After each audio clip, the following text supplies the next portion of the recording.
disa nga ushqimet që i konsumojmë ne janë të ndaluara rreptësisht dhe janë shumë të rrezikshme sa i përket jetës të qenit. E para për nga renditja është çokolada, ku shpeshherë pronarët na pyesin se çka mund të shkaktoj, për shembull është një mit që mund të shkaktoj humbjen e të shikuarit tek qeni, mirëpo kjo është një substancë që ju vetëm ndikon tek të shikuarit, mirëpo ndikon edhe është jashtëzakonisht toksike që dhe mund të shkaktojë shenja gastrointestinale si vjellje, diarre dhe mund të jetë shumë e rrezikshme për jetën e qenit për shkak të një substance theobromine që e përmban çokolada. Pastaj kur jemi tek ushqimet e tjera që i përdorim në baza ditore, për shembull janë qepa, hudhra që gjenden pothuajse në shumicën e gjellrave që ne i konsumojmë për veti. Këto mund të shkaktojnë një dëmtim të veshkave dhe mund të shkaktojnë dështim akut të veshkave, që është një gjendje jashtëzakonisht e rrezikshme për jetën e qenit. Pastaj ksilitoli, i cili mund të gjendet në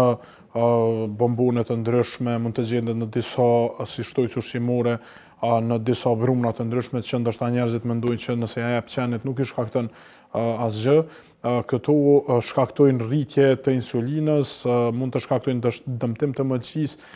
dhe në raste më të rënda edhe pasoja më të rrezikshme që mund të vinë edhe me pasojë fatale, me ngordhje pra të qenit. Pastaj kur jemi tek ushqimet e tjera, mund të themi që i kemi ushqimet e pa pjekura apo të pa gatuara mirë, për shembull mishrat e ndryshme që sidomos në pjesën kur kemi të bëjmë për shembull me Kurban Bayram tek populli jon, shpeshherë ato mbetjet njerëzit ja vendosin, ja hedhin qenve në mënyrë që qeni të